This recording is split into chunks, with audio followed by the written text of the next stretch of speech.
Toon recaps here. Today I will be recapping the movie called Big Hero 6. Spoilers ahead, relax and enjoy. Somewhere in a city called San Francisco, some set of people are gathered to watch a bot fight.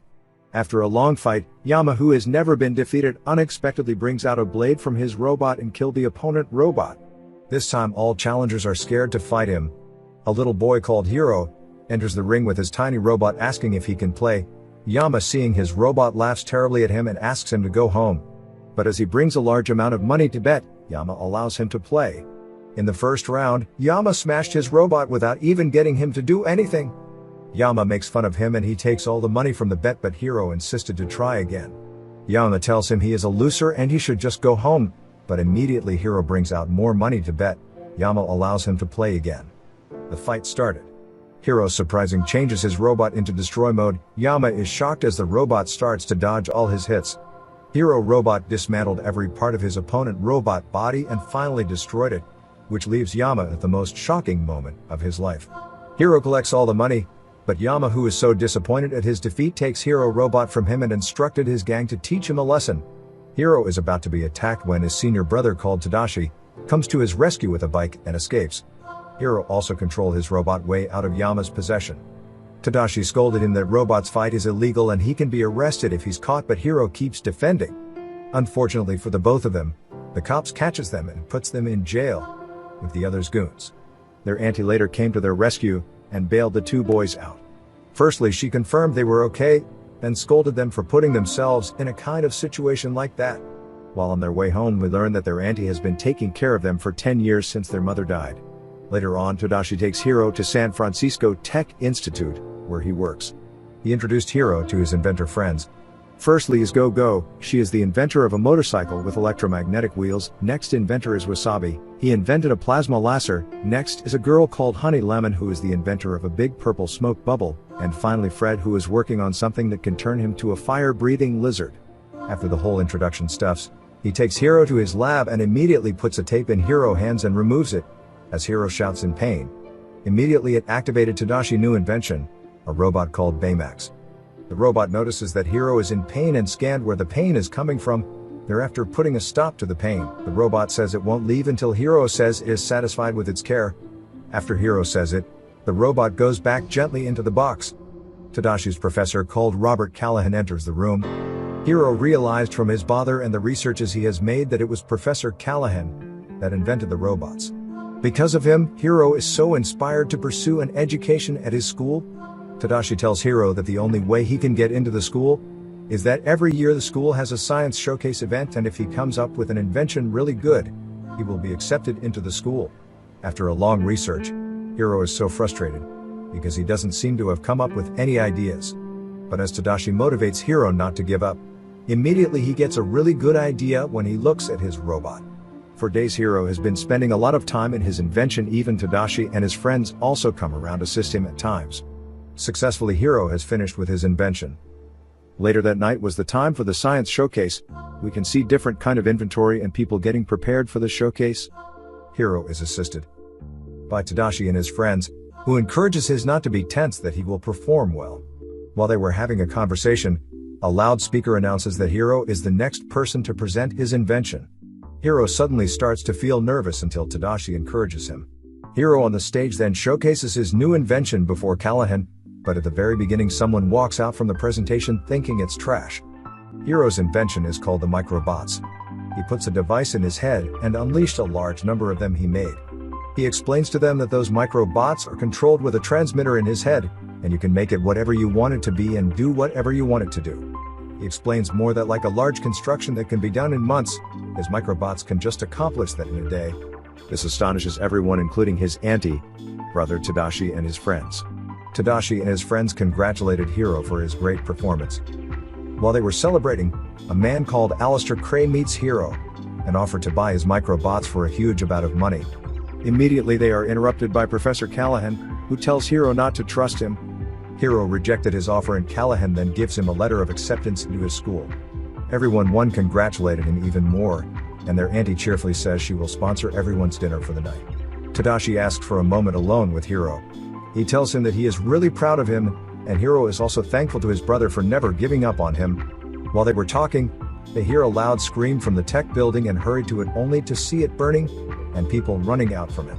When he hears from someone that Professor Callahan is still inside, he tries to go in but Hiro begs him not to go, but Tadashi insisted to go in so he can save Professor Callahan.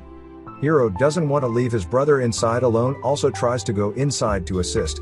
Immediately the building exploded. His brother and Professor Callahan is confirmed dead. Thereafter their burial took place. Tadashi friends were in Hiro's house to console Hiro and Auntie Cass on the unfortunate loss of Tadashi. Few days after the loss, Hiro gave up on everything, including the acceptance to the tech school. Hiro mistakenly drops his robot that injures his foot. As he is yelling in pain, immediately the Baymax robot comes out of the box where Tadashi kept him and tries to tend to Hiro wounds, but Hiro keeps refusing its help no matter how hard it tries. Hiro falls to the ground and notices that his microbots is moving. Feelings weird about it, goes to his laptop to make his research. Baymax tells Hiro that feels the robot is about to go somewhere, but Hiro doesn't care. He is just focused on what he is fixing. Before he could realize it, Baymax is already gone.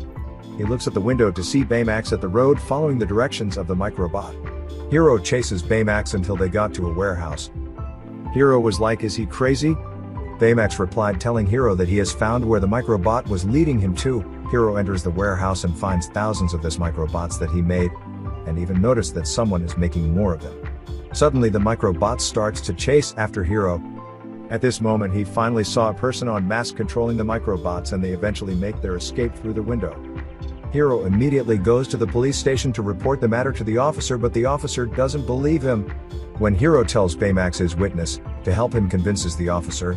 Unfortunately, Baymax's battery runs down. He silently drags the robot to the room so Auntie Cass won't know. When he finally got to his room, he places Baymax on a device that charges him. Hiro sees Tadashi's cap and begins to feel sad again. Baymax notices it and tried every means comforting him by contacting his friends even when Hiro doesn't want to. It also hugs Hiro, comfort him. Hiro, after taking a look at his piece of microbot, begins to feel that the guy in the mask was the one who stole his microbots and was the one who set tech building on fire to cover up his tracks, which means he was the one responsible for Tadashi's death. Now Hiro made up his mind that he must capture the guy on the mask no matter what. He takes Baymax to his lab. Hiro says if they must capture the guy, he will have to upgrade Baymax. Firstly, he programs some fighting skills into Baymax, and then creates a suit and puts it on Baymax. In this scene we find out that there is a card that makes Baymax good and kind, but the other card Hiro puts inside and contains all the programmed fighting skills. He then texts Baymax skills, which he successfully slashes a plank into two, and does combat kicking. Baymax at this point was super skillful in fighting, which really cheered Hiro up. And the training finally is completed and they are ready for battle. Hiro and Baymax goes to the seaport to find the other microbots, but they didn't notice they were followed by a car. Inside the car is Hiro friends, who are Go-Go, Wasabi, Honey, and Fred. They were all contacted by Baymax earlier.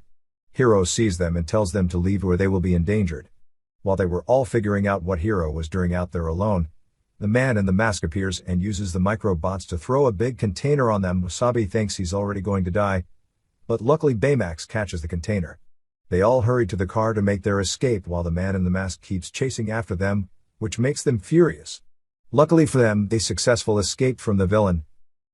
Fred decides to take them all to his house, because it's the safest place for them. When they got there, they were really shocked that the Fred they knew all this while came from a very rich family. He takes them to his room with a whole bunch of texts, collections of monster statues, and comic books. Hiro keeps wondering who is behind the mask that attacked them.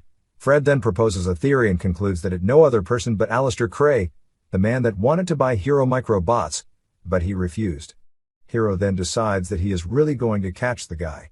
But by doing so, he will need to upgrade not just Baymax but his friends also. He starts working on different kind of weapons for all of them. Honey has a ball that turns to a trap immediately it reaches its target. Go-Go has an electric rollers blade that moves at high speed. Wasabi has a laser machine in his hand used for cutting stuffs, while Fred is on a monster suit that brings out fire from its mouth. Hiro then makes a suit for himself and for Baymax too, as he adds some features like the flying fist, which amazing everyone, and also making Baymax to fly. He even puts it to text by flying on Baymax's body around the entire city. Later on, Hiro uses Baymax to carry his friends to the location of where the villain is. When they enter the lab, they were attacked by the villain but were protected by Baymax. Now their plan is to remove the mask to prevent him from controlling the microbots. After a tough fight between the group, the masked man defeated all of them, but when he was about to finish them off, Hiro comes from the corner and punched him in the face, and at the same time removing the mask. The person behind the mask is revealed to be Professor Callahan. Hiro is so shocked and confused that Callahan didn't die in the fire. And worst of all is that he left Tadashi to die. Hiro becomes so angry and reprograms Baymax to destroy Callahan. Immediately Baymax fire a Brookasy at him. His friends feels this was out of the line and tried to stop Baymax but ended up being pushed away. Baymax in this mode was trying to kill Callahan, but Hiro friends keeps getting in his way, trying to stop Baymax from killing Callahan. As Baymax is about to finish the job, Go quickly reprograms him into being good again, making Callahan to escape. Hiro is really angry that his friends tried to stop him and leaves them. Hiro returns home to fix the damages on Baymax. Meanwhile, his friends came to where he was, and Hiro suddenly apologizes to them for his actions. They are back together again. Now they all decided to embark on catching Callahan again, but in the right way. They meet him when he was about to harm Alistair Cray. After a long fight between Hiro team and Callahan, Hiro defeated him and immediately removes his mask and makes him lose control of the microbots. The movie ends with when the cops arresting Callahan, and justice for Hiro's brother was finally served. Thank you for watching, guys. If you want to keep watching more of this content, please subscribe to this channel. Bye.